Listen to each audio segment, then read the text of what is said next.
नमस्कार, मैं अमरजीत झा। आज हम आपके बीच अनुसूची पर पहले चर्चा करते हैं। अनुसूची में कभी कुछ लड़का को कंफ्यूज पैदा हो जाता है, वो कहाँ होता है। तो हमने जहाँ तक लड़का से संवाद करने के बाद जो मुझे प्राप्ति बात आई, उसका हम भी निपटारा करते हुए आगे बढ़ेंगे। अब हम आगे चलते हैं। मूल संविधान में आपको यह पता था कि 395 अनुच्छेद 22 भाग और 8 अनुसूचियां थी। 395 अनुच्छेद 22 भाग और 8 अनुसूचियां थी। लेकिन वर्तमान संविधान में यह अनुसूची अब बढ़ गया है और यह अनुसूची की संख्या 8 से बढ़कर हो गया है 12। तो हम इसी अनुसूची पर चर्चा करते हैं। पहले आप यहां देखिए,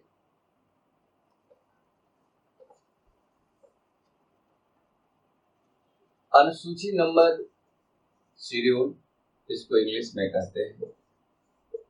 अनुसूची नंबर 1,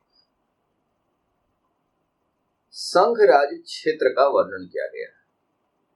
संघ राज्य क्षेत्र का,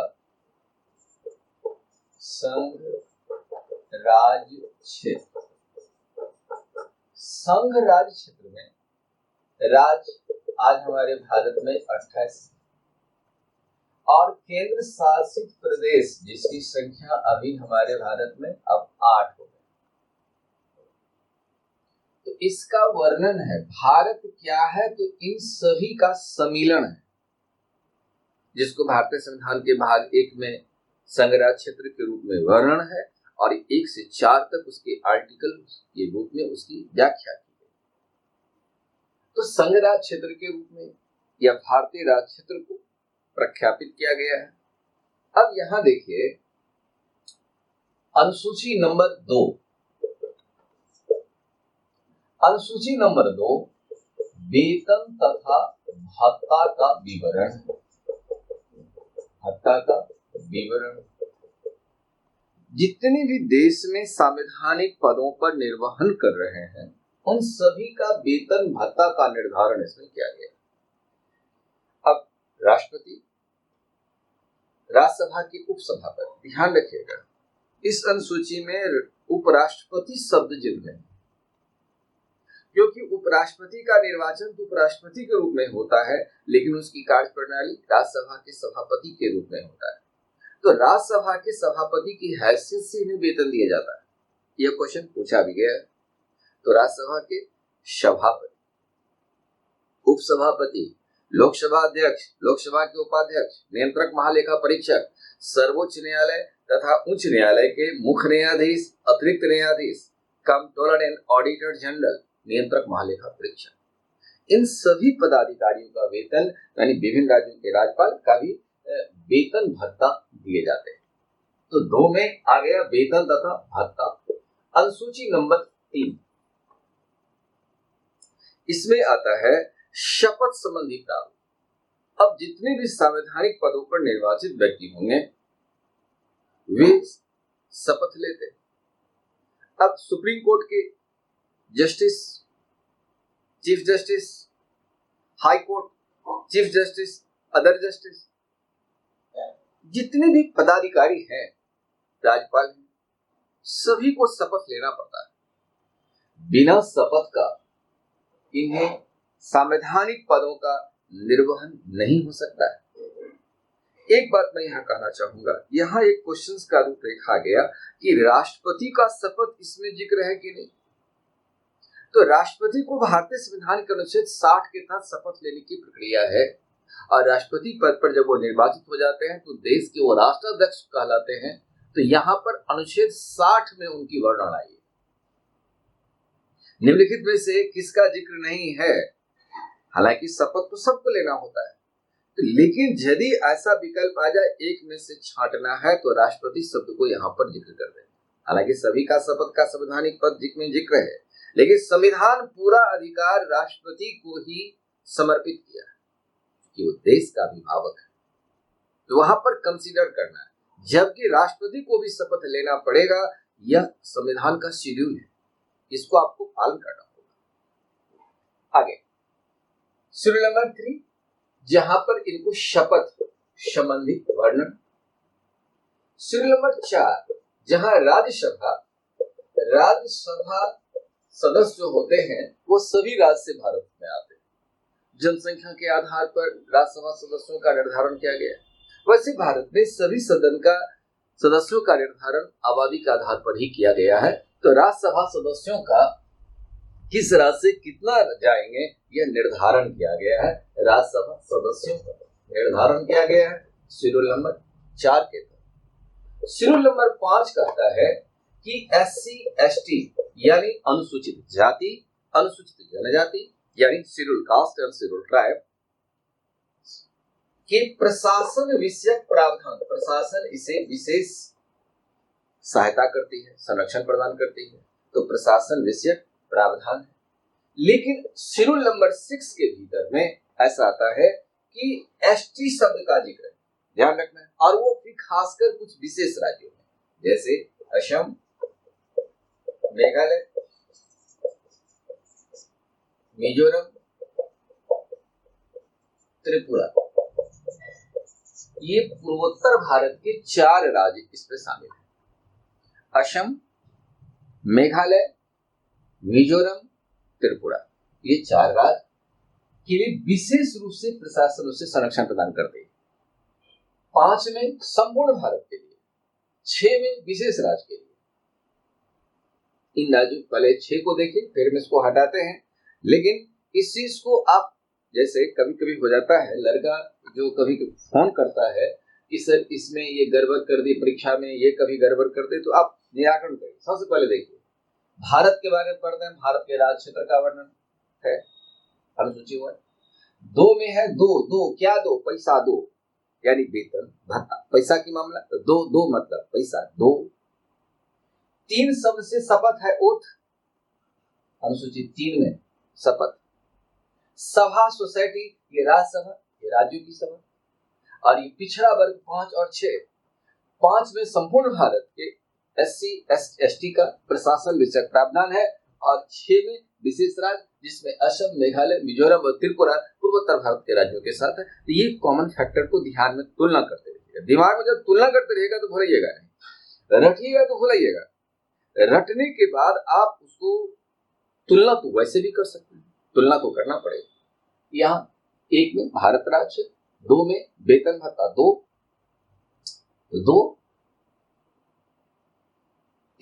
3 शब्द से बना है शपथ, 3 लेटर ओथ, शपथ 3, राज्यसभा सोसाइटी 4, और 5 में SC ST पूरे भारत के लिए, और 6 में भारत के विशेष राज्य असम, मेघालय, मिजोरम, त्रिपुरा के बारे में।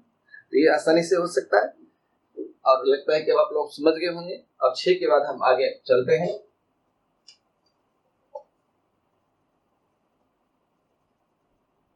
अब देखिए अनुसूची नंबर 7 कहता है केंद्र राज्य संबंध, सेंट्रल स्टेट रिलेशन, जिसमें 7वीं अनुसूची इसी से रिलेटेड है। केंद्र की भी सरकार है, राज्य की भी सरकार है। दोनों सरकार को अलग अलग विषयों पर कानून बनाने, अलग अलग कार्य करने का अधिकार यदि नहीं देंगे तो एक दूसरे का हस्तक्षेप करेगा, जिससे संबंध में टकराहट पैदा होगा, इससे भारतीय शासन प्रभावित होगी। इसलिए संविधान सभा ने इस बात को समझा कि केंद्र और राज्य के बीच में संबंध कायम होना चाहिए, ताकि एक बेहतर भारत में लोकतंत्र दिया जा सके, लोकतांत्रिक शासन व्यवस्था भारतीय विशेषताओं से जानी जाए। तो यहाँ पर इस चीज को लाया गया। हालांकि यह बात समझने की भी बात थी, जब लॉर्ड क्लाइव ने दोहरी शासन वहां शुरुआत किया था बंगाल में, तो नवाब को सीमित अधिकार दे दिया गया था, और लॉर्ड क्लाइव कंपनी के पास विधाधिकार आ गई थी, तो अर्थविद पर उसका अधिकार हो गया। तो ऑलरेडी नवाब कठपुतली होती चली गई। तो यहाँ पर ये देखना है, हमने छोटी छोटी बातों से संयोजा है भारत के संविधान में। और ये कोई ऐसा नहीं है कि हम कोई विदेश से ही संविधान लेकर के सीधा लिख दिए हैं, उसको परखा है, अपने इतिहास से जोड़ा है, उसमें संस्कृत से अनुभव करने के बाद वर्तमान को समझने का काम किया। और जिस तरीका से भविष्य का गर्भ वर्तमान है, तो वर्तमान को इतिहास से भी जोड़ करके भविष्य की कल्पना किया गया है। ये भारत के संविधान को लिखने में यह मूल रूप से धारणा पर बल दिया गया है। अब यहाँ देखिए, ये केंद्रांश संबंध है। अनुसूची नंबर 8, मान्यता प्राप्त भाषाओं का विवरण। संविधान द्वारा मान्यता प्राप्त भाषाओं का विवरण था। तो इस प्रकार से भाषा बढ़ा है कि 14 मूल संविधान में था, ये मूल संविधान में था। पहले यहाँ आप क्लियर कर 14 + 1 + 3 + 4, एक क्रम में ऐसा बढ़ा है, बराबर 22। यानी संविधान द्वारा मान्यता प्राप्त भाषाओं की संख्या वर्तमान में 22 है। 14 मूल संविधान में था। एक भाषा जो है वो सिंधी को जोड़ा गया, 3 जो है यह नेपाली, मणिपुरी और कोंकणी भाषा को जोड़ा गया। ये 3 भाषा जोड़ा गया। एक बार विदेशी भाषा नेपाली को यहाँ जोड़ा गया है, तो नेपाली, मणिपुरी और कोंकणी, इसे पीवी नरसिम्हा राव की सरकार ने इसको जोड़ने का कार्य किया। नरसिम्हा राव की सरकार ने जोड़ने का कार्य किया। अब 4 में भाषा में मैथिली जो बिहार की भाषा, डोगरी जम्मू कश्मीर की भाषा, संथाली झारखंड की भाषा, बोडो असम की भाषा, ये 4 भाषा। इसको अटल बिहारी वाजपेयी की सरकार ने इसको जोड़ने का कार्य किया। अब वर्तमान में 22 भाषा है। यह भी क्वेश्चन है, मूल संविधान में अष्टम अनुसूची में कितना था भाषा? 14। बाद में कौन जोड़ा गया? सिंधी जोड़ा गया। बाद में 3 कौन कौन जोड़ा गया? तो नेपाली, मणिपुरी और कोंकणी को जोड़ा गया। और 4 में मैथिली, डोगरी, संथाली, बोडो, ये 4 भाषा को जोड़ा गया। और जोड़ने के बाद ये भाषा वर्तमान में 22 हो गया। ये है अष्टम अनुसूची। अब आगे बढ़ते हैं। अब इसे समझ गए होंगे। अब अनुसूची नंबर 8 हो गई। अब अनुसूची नंबर 9 में जाए। अनुच्छेद 31B, अनुच्छेद 31B द्वारा संरक्षित भू सुधार अधिनियम, भू सुधार अधिनियम की चर्चा इसमें है। और दूसरा है तमिलनाडु की सरकारी सेवा तथा शिक्षण संस्थान में 69% आरक्षण का प्रावधान किया गया। 69% आरक्षण का प्रावधान है। अब एक बात समझिए, यह अनुसूची काफी चर्चित रहा है। मेंस में आपको 9वीं सूची पर भी क्वेश्चन पूछा गया है। 9वीं सूची कहता है अनुच्छेद 31B द्वारा संरक्षित भू सुधार अधिनियम। जब भारत की संविधान लागू हो गई तो सबसे बड़ी समस्या यहाँ पर लैंड रिफॉर्म्स के बारे में आ गया। बिहार, बंगाल और गुजरात में यह संघर्ष पैदा हो चुका। तो पंडित जवाहरलाल नेहरू की सरकार ने, पंडित जवाहरलाल नेहरू की सरकार ने इसे जोड़ा। और ये प्रथम संविधान संशोधन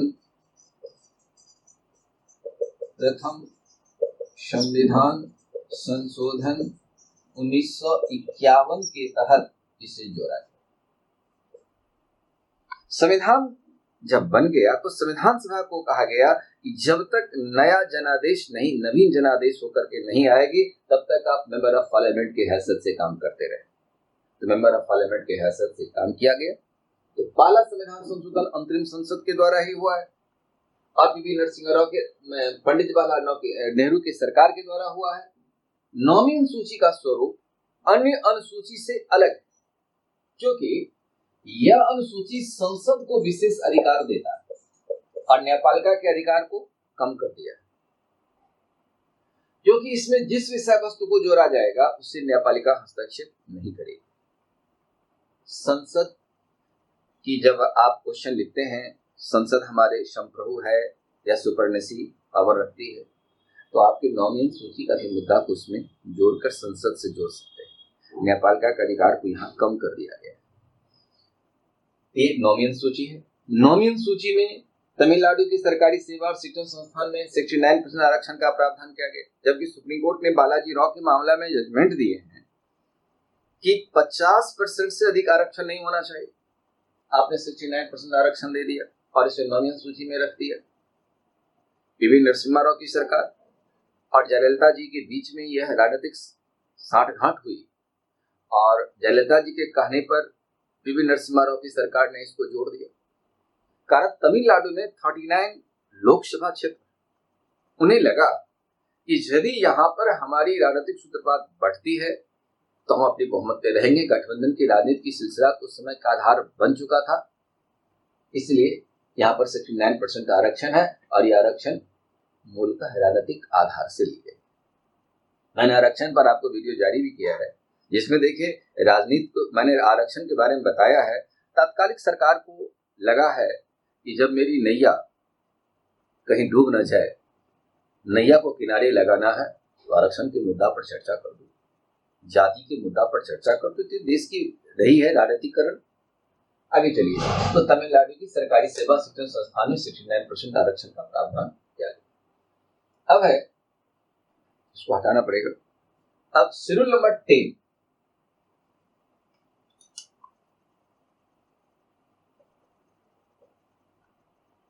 शेड्यूल नंबर 10 इसमें कहता है दल बदल अधिनियम। दल बदल अधिनियम, राजीव गांधी की सरकार ने 52वां संविधान संशोधन 1985 के तहत यह दल बदल अधिनियम लागू किया। एक पार्टी के सदस्य यदि दूसरे पार्टी में चले जाएंगे तो उन पर दल बदल अधिनियम लागू होगा, तो जरूर करार हो जाएंगे। तो दल बदल अधिनियम लागू किया गया है और यह 52वां संविधान संशोधन 1985 के तहत राजीव गांधी की सरकार ने इसे लागू किया। ये अनुसूची नंबर 10, ये ध्यान रखिएगा, ये 10 हो गया। अब आगे चलिए, अनुसूची नंबर 11 और अनुसूची नंबर 12, दोनों ही अनुसूची पीवी नरसिम्हा राव की सरकार ने लागू किया। 11वीं अनुसूची को 73rd अमेंडमेंट 1993 के तहत किया गया। इसमें 74th अमेंडमेंट 1994 के तहत किया गया। इसमें ध्यान रखना है ग्राम पंचायत है और इसमें नगर पालिका, और इसमें नगर पालिका। 11वीं अनुसूची ग्राम पंचायत, 12वीं अनुसूची नगर पालिका, दोनों अनुसूची का सृजन पीवी नरसिम्हा राव की सरकार ने किया। 11वीं अनुसूची 73वां संविधान संशोधन 1993 के तहत किया गया। 12वीं निर्माण और 12वीं अनुसूची का निर्माण 74वां संविधान संशोधन 1994 के तहत किया गया। इस प्रकार से ये 12 शेड्यूल हैं और इसे हिंदी में अनुसूची कहा जाता है। फिर से एक बार 6 तक पूरा हो चुका था। 7 केंद्र संबंध, 8 भाषा, यानी कि मिटा दी है हमने भाषा। तो भाषा की संख्या कितने हैं वर्तमान में? 22 मान्यता प्राप्त भाषा है। और भू सुधार अधिनियम इसमें लाया गया 9वीं अनुसूची में। 10वीं अनुसूची में दल बदल अधिनियम और दल बदल अधिनियम जो 52वां संविधान संशोधन 1985 के तहत लाया गया। 11वीं 73वां संविधान संशोधन 1993 के तहत लाया गया और 74वां संविधान संशोधन 1994 के तहत 12वीं अनुसूची 74वां संविधान संशोधन 1994 के तहत लाया गया। अब एक बात यहां देखिए, अब जो यह चीज आया है पीवी नरसिम्हा राव सरकार सबसे अधिक लाया। कितने प्रधानमंत्री ने अनुसूची का सृजन किया है आजाद भारत में? आजाद भारत के बाद 3 प्रधानमंत्री, एक पंडित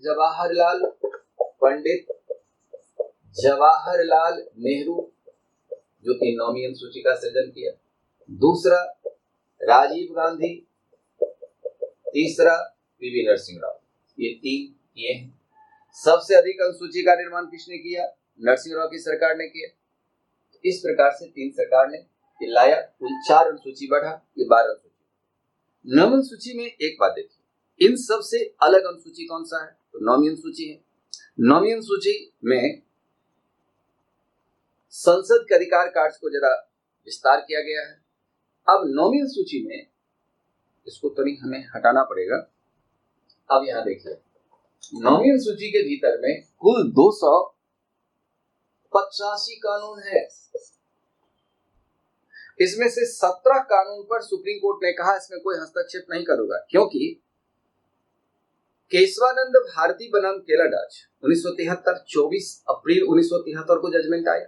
उसमें कहा गया कि जो 17 कानून की व्याख्या हमने इससे पहले हो चुका है, हम उसकी व्याख्या नहीं करेंगे, लेकिन आगे हम व्याख्या करेंगे कि मूलभूत ढांचा में कौन है, और यदि मूलभूत ढांचा से रिलेटेड होगा तो मूलभूत ढांचा में संसद को संशोधन करने का अधिकार नहीं है। केशवानंद भारती बनाम केलाडाच में सुप्रीम कोर्ट ने जजमेंट ये दिया था, किसी भी सूरत में संसद को मूलभूत ढांचा में संशोधन करने का अधिकार नहीं। आज 285 कानून में से 284 कानून तो है, एक कानून कृषि कानून है, अब मिला के 285 हो गया है। तो 285 में से 284 कानून तो व्याख्या करने की बात है। अब कहता है कि 17 कानून की व्याख्या हम नहीं करेंगे, यानी 268। यदि हम कृषि कानून को छोड़ दें तो कहता है कि 267 कानून की व्याख्या हम करेंगे। ये नेपाल का कहना है। जिस दिन यह चीज सामने में सुप्रीम कोर्ट जजमेंट अपने आप में क्लियर कर देगा, पूरे संविधान के मूलभूत ढांचा को व्याख्या कर देगा, तो निश्चित रूप से सवाल खड़ा हो जाएगा, कार्यपालिका यानी व्यवस्थापिका और न्यायपालिका के बीच में आमने सामने तकरार हो जाएगा, जो देश की सेहत के लिए उचित नहीं होगा। अगर दो बड़ी संवैधानिक संस्था आपस में टकराहट हो तो निश्चित है कि देश की व्यवस्था प्रभावित हो सकती है। इस प्रकार नौवीं सूची पर सवाल खड़ा है। मुख्य न्यायमूर्ति सब्रवाल साहब जब थे तो 11 सदस्यीय खंडपीठ इस पर काम कर रही थी कि मूलभूत ढांचा कौन है, इसकी जल्दी से हम पहचान करें, लेकिन उसको 3 सदस्यीय कर दिया। अभी भी माननीय उच्चतम न्यायालय 3 सदस्यीय खंडपीठ इस में काम कर रहा है, और देखिए जिस दिन ये रिपोर्ट आएगा उस दिन फिर क्या आता है। मूलभूत ढांचा की व्याख्या अब तक जो भी सुप्रीम कोर्ट किए हों तो किए हैं, मूल ढांचा पर ऐसा होगा तो हम एक दिन व्याख्या करेंगे। लेकिन अब ये 12 अनुसूची हो गई। 12 अनुसूची में ध्यान रखना है, कंफ्यूजन नहीं होना है। ऊपर में 5 और 6 में कंफ्यूजन होता है। 5 में SC ST पूरे भारत के लिए है, और 4 जो है राज्य के बारे में अनुसूची, 6 में अनुसूचित जनजाति के बारे में। तो 4 राज्य का नाम आपको याद रखना होगा, एक अंतर वहां से आ जाता है। अब इसको आप अपने आप में गुनगुनाते रहिएगा, तो 1 2 4 दिन गुनगुनाइएगा तो आसानी से आ जाएगा। इसके भीतर कुछ चीज हमारे देश की सरकार बाद में भी, और उसमें संविधान सभा ने कुछ राष्ट्रीय प्रतीक के रूप में इसे अवलोकित किया। जैसे आप ये तो बच्चे क्लास से आप जानते होंगे, जैसे राष्ट्रीय वाक्य क्या है? सत्यमेव जयते, तो सत्य की जीत होती है। राष्ट्रीय फल क्या है? आम। राष्ट्रीय पशु क्या है? बाघ। राष्ट्रीय पक्षी क्या है? मोर। राष्ट्रीय दस्तावेज क्या है? श्वेत पत्र। ये आप जानते हो। राष्ट्रीय नदी गंगा। 4 नवंबर खाली इसमें याद रखिएगा, 4 नवंबर 2008 को डॉक्टर मनमोहन सिंह की सरकार ने गंगा को राष्ट्रीय नदी के रूप में घोषित किया। ये एक अलग चीज बात आई, बाद में भारत सरकार यानी मनमोहन सरकार ने इसे जोड़ा। राष्ट्रीय जलीय जीव गंगा डॉल्फिन, जो 5 नवंबर 2009 को लागू हुआ, मान्यता दिया। इसी प्रकार से एक बात आता है राष्ट्रीय विरासत पशु, जिसको हाथी, इसे भी पीवी नरसिंह राव की सरकार ने ही मान्यता दिया। 22 अक्टूबर 2010 को हाथी को विश्व विरासत सूची के रूप में इसको शामिल किया गया। हाथी के बारे में एक बात और कहना चाहेंगे, हमारे संविधान सभा जब संविधान को बना रहे थे तो प्रतीक चिन्ह मुहर के रूप में हाथी को ही बनाए थे। वैसे हाथी एक बहुत सुंदर जीव है, इसकी समृद्धता से रूप में भी हाथी को जोड़ा जाता है। तो इस प्रकार से ये राष्ट्रीय वाक्य के रूप में, राष्ट्रीय विषय वस्तु के रूप में रहा। 22 जुलाई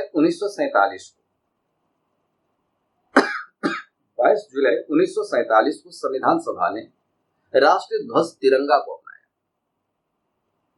और भारत का तिरंगा हमारी शान बान आन है। राष्ट्रीय गान रविन्द्रनाथ टैगोर के वैष्णव जनगण मन। राष्ट्रीय गीत बंकिम चंद्र चटर्जी द्वारा रचित वंदे मातरम। तो इस प्रकार से हमारी राष्ट्रीयता व्यवस्था के रूप में आया। झंडा गीत श्यामलाल गुप्ता द्वारा रचित झंडा ऊंचा रहे हमारा। इन सब बातों की चर्चा इसमें हुई है। हम अब इसमें एक प्रयास करते हैं कि राष्ट्रीय ध्वज के बारे में हम एक अलग से वीडियो को जारी करेंगे, तो उसके बारे में देखेंगे। क्योंकि अनुसूचित तथ्य नवीन लड़के के लिए थोड़ा सा यहाँ पर उलट पुलट नहीं हो जाए, इसलिए मैं इस वीडियो को छोटा सा ही वीडियो का रूप देकर के इसको मैं यहीं पर रोक रहा हूँ। अब फिर आगे की क्लास में हम इसको आगे जारी करेंगे। आज यहीं तक, धन्यवाद।